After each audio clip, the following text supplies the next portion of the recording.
Hi, and welcome to Bespoke Architects Daily Pinup. I'm Nicole Walters, Director of Bespoke Architects, and I'm about to show you what inspiring images made our Pinterest boards today. And after a couple of days of small content today, we were inundated with some really inspiring projects and materials and design solutions from around the internet. So let's get started. The first little project that made our boards today is this Kyoto house. It was just stunning. It's simple. Again, Japanese architecture is all about small footprints and minimalist material palettes, and that certainly is well executed in this little project here today.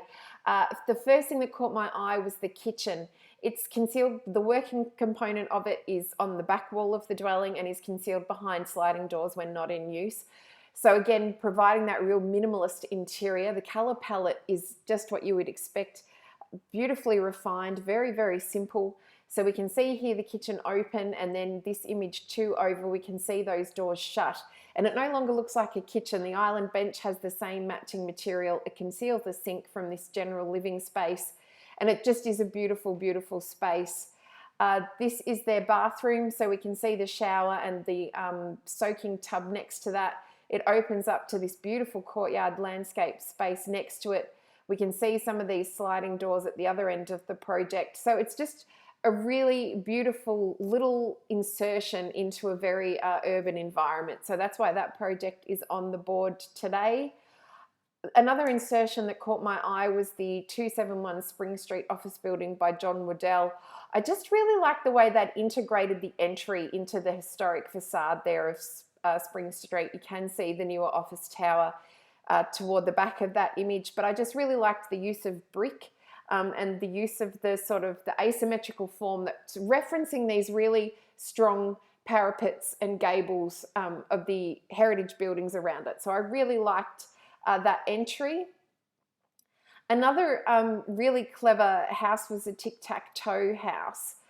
The staircase in this house is stunning. It's blue steel and it wraps back on itself. We can see sort of a more overview shot here. It just looks like a piece of steel sculpture sitting in that room. So I think that's really beautiful. We can see here on this image that I started pointing out the detailing of that stair where the timber tread just sits on that stair. And then we can see the view through the stair. And I actually pinned this one for the joinery in that work area, and the way that it sort of wraps the corner, and it's got these closed and open boxes within that steel frame. So it's got a lot of depth and a lot of color and character, which I really liked. Also from that project, this really playful pendant light that's hanging above the mezzanine void. I thought that was lovely. The alfresco area just offered a really nice sort of well-considered outdoor space. The use of brick retaining wall, the inbuilt planter boxes, this semi-translucent roof. It was really well executed alfresco space. The bedroom I pinned actually for the window furnishings. So just to give clients a bit more of a range of window furnishings on our board there. I've gone for the Roman blinds again. They are in a very vibrant green color, which as you can see is complementary to the rest of this project. So a really lovely little project there. The flats by Young Architects, this image here, it was the way that that window transitions into a skylight that caught my eye. I do quite like the plywood ceiling as well, but it was in fact that skylight window combination that caught my eye. Their facade I really like. It's asymmetrical and symmetrical at the same. It's a totally symmetrical facade, but the asymmetry on those external roof lines is really lovely. The way they've done their windows and just created like a little recessed space that actually protrudes out from the wall line, I thought that was lovely, and it appears to have solid timber shutters on it as a window furnishing. So there's another option when you're looking at window furnishings. This project here, it was the use of negative and positive space in that flat facade. It is a parapet box. We've only got one cladding plus glass. But I really liked the way they'd sort of created these indentations in that. So the box feels heavy and it's hanging over this sort of really lightweight glass entry floor, and then we see the flip of that on the other side. So the proportionality of this facade is really lovely, and the use of materials. again, just a detail shot of that and the way they've done their windows. What I really like is the way they've pushed those windows right back in so that we're getting that sense of depth again in the facade. It sort of carries around this sense of the cantilever, and then they've carried it through to the windows. So instead of the windows sitting flush with the cladding line, they're sitting flush with the plaster line inside, and they're creating these great depths of reveals in the external facade, which I really like. We're doing a similar principle on a new project we're currently got under construction here in Geelong. The same thing, the windows are flush to the inside, making cleaning easy. Externally, we are getting that relief in the facade. So I really do like that as a detail.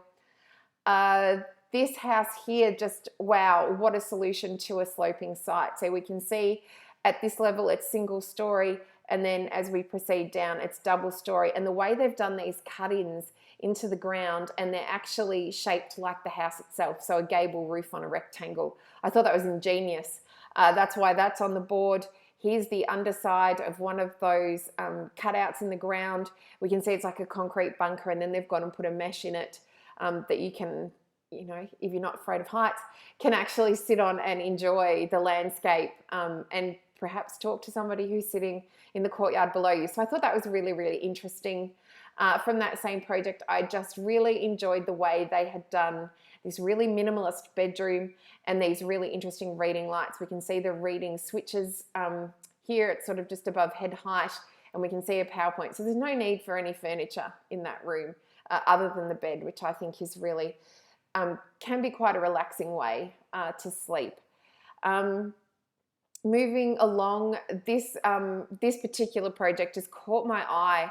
It was this image here that I saw this morning, and I really liked the way we had this solid two-story element at this end, and then we cantilever out over this interesting sort of wall with the hole in it, and then the use of the shutters and how the proportion of that is like the bottom third of that first floor. I thought that was really lovely. And then as I did more of a deep dive into that project, I started to see how they were doing their roof gutters, and I just found that fascinating. So we can see one here at that single story level. It's almost like a slide, and then we see one at from another angle from the top of the two-story section, and it's actually split in half. I mean, it's just a beautiful piece of concrete sculpture, and then the way that they've landscaped them into these like channels and then into the wells, just incredible.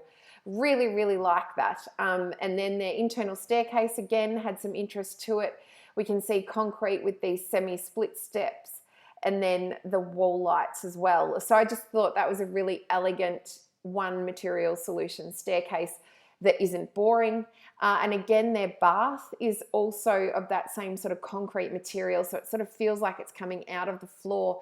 And the choice to do it in a very smooth finish like the floor and then have this really rough cast wall behind it, I really liked the way that that was complementary whilst still being the same material and the same material palette. Again, we can see that the feature hole that we talked about in this cantilevered support wall features through their landscaping fencing as well. So I thought that was really lovely, and you will find a lot of this stuff on my gutters board. I put those on gutters because I do have a board specifically for roof drainage, because you can get creative with that, and why not? And then this board, this pin obviously is on the fence board. Moving through the 3-chimney house. It was this image that caught my eye this morning. I was intrigued to see these white 3 chimneys and then these solid parapet white walls, and then we saw the contrasting darker gable forms behind that. So I was intrigued to see what was going on. I particularly, like I say, like that image, and then internally those fireplaces that are feeding those chimneys were just really beautiful in the way that they were done. So that's why that one was on the board, because we can see this wood storage is actually built into that brickwork next to it, which I really, really like. This one is a slightly different style of fireplace. It is on the other side of this dividing wall, but it's lower floor mount. And then they've got this joinery unit here, which is like a study nook. Obviously, we're looking at it from, I'd suggest, the kitchen towards the dining, and then the fireplace is acting as that room divider between the open plan dining and the open plan living. And then we've got this really cute little study nook I didn't pin the actual main kitchen from this property, but this little bar where they've used the same sort of green, we can see it at the end, the other end of the kitchen, to the kitchen in this open plan floor area. And we can just see the green and the way that that sort of bench that comes out from the wall screens that sink. We can just see the top of that tap there. I just thought that was a beautiful piece of joinery. So there is a continuity in their color scheme, but the simplicity of these brick fireplaces was beautiful, and the proportions of the brick fireplaces were beautiful. So they're just an open fireplace. But so that's why they are on the board. This project here, I just really liked the landscaping around this front entry, so we can see what I'm assuming is car parking on the pavers and the pebble section.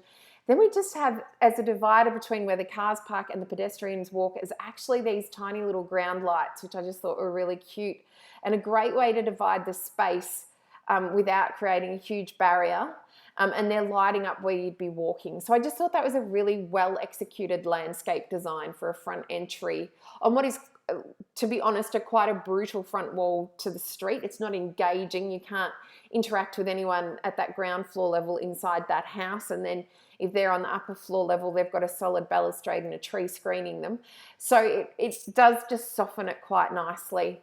And then finally, or one of the last ones for today, this little kitchen here, I just thought was really cute, the way they'd done the island bench, and it's just an island bench and a window, and then I'm assuming there's a lot of functionality up behind this solid section, whether that be the actual refrigeration and food store area, and potentially the prep area is all concealed, and then the only thing done publicly appears to be the hot plate and the sink with some seating in it. It's just stunningly minimalist.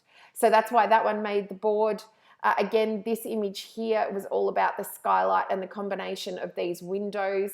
It was from that 3-chimney house. Sorry, it's separated the way it's pinned up today, but it is from this interesting house. We can probably see it there in elevation. And we've got just this skylight above a window, but unlike the skylight window combination in this project here where they're connected, this one, there will be structure between the two elements. They're supporting it, and just that creating a workspace. So you've got two big windows lit from above, and then this tiny little pocket window to the side. I just thought that was exquisite. So that's why that's made the board today. And then finally, I actually pinned this yesterday. I meant to do it in yesterday's one and forgotten, went to shut down my web browser and found it and was devastated. But this one, I just really enjoyed it as a prefab sort of kitchen. Industrial in its material choice, being stainless steel, quite durable, but we can see it's really, really simple. It's got the washing portion here, it's got the resting and the chopping, and then it's got the cooking. It also has this stainless steel splashback, which has a lot of functionality in it. You can obviously hang things, as we're seeing here, from this rebate, and then from above as well. We've got utensils hanging from both those sections, recipe books. We've got the pot filling tap. The resting station itself looks like it's suspended from that. So I just thought it was a really compact way, a very clinical and clean way to do minimalist cooking in a very small space. So I thought that was really well thought through. And again, if you click on any one of our pins, they will take you to the articles where I've taken the images from.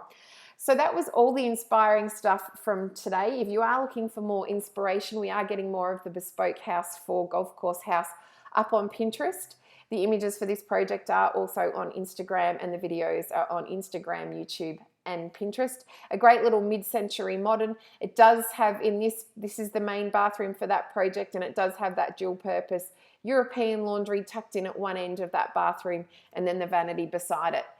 So thank you so much for joining me on another episode of Bespoke Architects Daily Pinup. Until tomorrow, stay safe and see you then. Thanks, bye.